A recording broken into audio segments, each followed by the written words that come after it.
What's up, everybody? Listen, I have been inspired to start blogging again. My manager got a hold of me and was like, wow, do you blog any of the stuff that you're sharing? I was like, I used to, but I stopped. But guess what? She's giving me the inspiration that I need to get back on here a lot more often than I am currently doing and sharing the knowledge that I have been given with you all. So listen. As a pastor, I have the great opportunity of being able to counsel people. I'm actually headed to a counseling session right now. I won't disclose any names because that's a part of our confidentiality.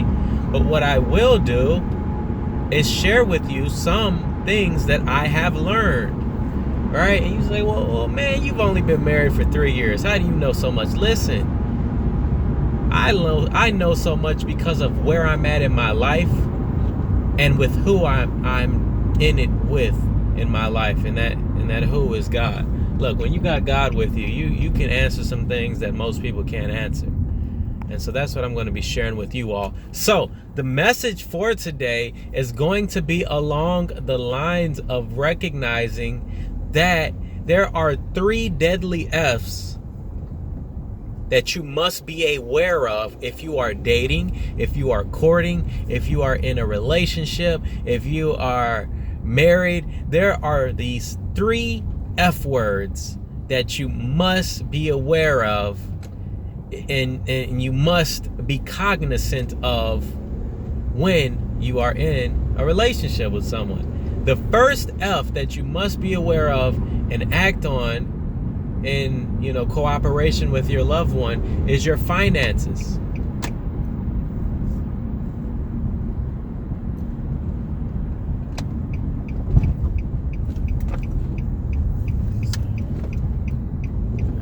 Buddy just cut me off. I almost lost my religion that fast. Sorry about that. Listen, your finances, right? A lot of what is the statistics again? I think it was like 90. Oh Lord, I didn't forgot the statistics, but it's like such a high percentage of people that divorce, it's over finances. That is the number one thing that leads to divorce is finances. So if you take a look at that and you say, well, why are they divorcing over finances? Well, a lot of the times people aren't on one accord with their finances before they get married. They really don't know much about the other person's habits when it comes to spending money. They really don't know what the other person's hobbies is. Like my dad told me, find you a hobby that doesn't require spending money. All right? Too many of us have gotten into this spell or have gotten into this place in our life where in order to have fun, we must spend money. And that's not the case. You don't have to spend money in order to have fun. You got to have fun in order to have fun. and you got to do it with just genuine, real life, sincere acts of life, and things that go on in your life. So that is the first deadly F. How do you fix it? Well, you communicate. Right? So a lot of people say, well, I just don't understand why this person is spending all this. Well, communicate. My wife and I, we sort of, formally, we don't really speak on these things, but formally we have something set up that, it wasn't written down or anything, but we just sort of know that when we make purchases, especially large purchases, we let one another know. Anytime I make some huge investment business deals that I think is going to help my family get so much money, well, I run it past Courtney. All right. Last time I decided to invest into some stocks, I ran it past Courtney. I said, look, I think we've got a huge opportunity here. I'm going to spend some money on these stocks. I think it's going to help us. Courtney never questions me with my decisions with the money. And I hardly ever question Courtney with her business transactions. She likes to think that I do, but I don't question her. I just happen to be the bookkeeper, and so it seems like I'm questioning her, but I don't. So, finances. Get it right. Take a look at what's coming in in comparison to what's going out. And if you don't have enough coming in, you shouldn't be pushing out more than what's coming in. All right? Your income versus, spending ratio. You should have more income coming in than what you're spending. So that is the first deadly F. The second deadly F that you need to be aware of is your friends. Who are you surrounding yourself with? Right? Are you surrounding yourself with people that have no spiritual backbone? And the moment you get into an argument with your husband, your friend is telling you that you need to divorce him? Is that the type of people that you're surrounding yourself with? And see, innately, all of our friends are going to have our backs. So 9 times out of 10, your friend is going to have your back regardless of who you're married to. So they're going to side with you. They're going to tell you things that you want to hear. Right? That's just how it works. Especially if that person doesn't have a spirit of God in them. They're going to tell you to divorce that person, get rid of him. He's not doing this, he's not doing that. And they're just going to side with you. And that is why you shouldn't tell your friends everything that goes on in your relationship. Stop telling folks things about your relationship, especially if you don't have a spiritual backbone or a spiritual bone in your body. Stop surrounding yourself with people that are not like-minded with you. Right? These two F's that I've mentioned, they've been taking out marriages for years.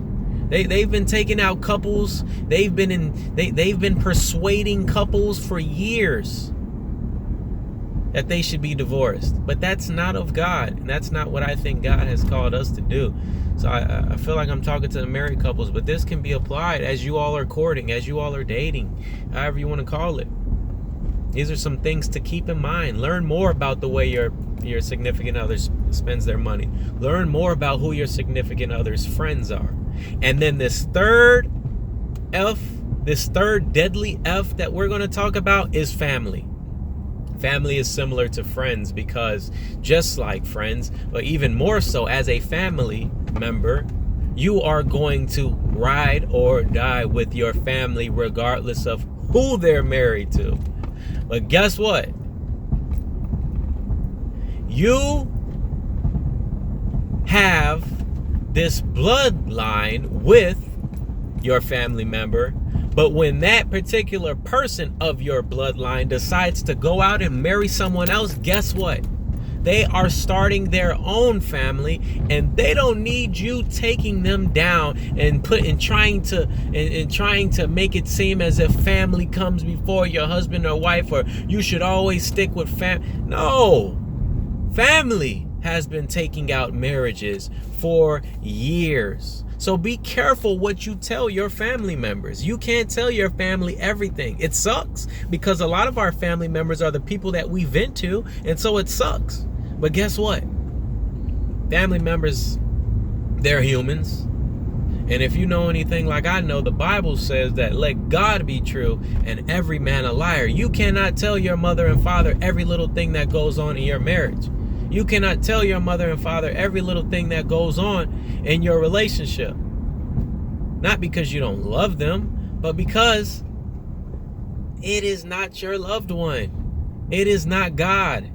If you need to vent to someone, you need to reach out to God first and foremost. If you feel that God's not answering your prayers and you need some reinforcement, you need to reach out to a spiritual counselor or some spiritual leader in your life.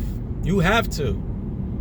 Because these 3 deadly F's that we've talked about have been taking people out for years. And it's not going to change because of us human beings doing the same old things over and over again. So, the 3 deadly F's will be a detriment in your life if you're not aware of them. How do you fix it? You communicate. You communicate your finances. You communicate to your God or your spiritual leader the certain things that you need to vent about. You communicate. It's so funny how communicate is the common denominator in fixing all of these different things. Every little issue you have, communicate. Communication is the resolution. And so, listen, I hope this message blessed you all. I hope it was encouraging. We get so caught up in, the ways of this world that we try to fix things ourselves. But if we could fix things ourselves, there would be no need for God. And so I hope this message blessed you all. Look, share this message Like I say, I'm going to start blogging a little more often. So share this message, like this message, comment on this message. And I love you all. Be blessed.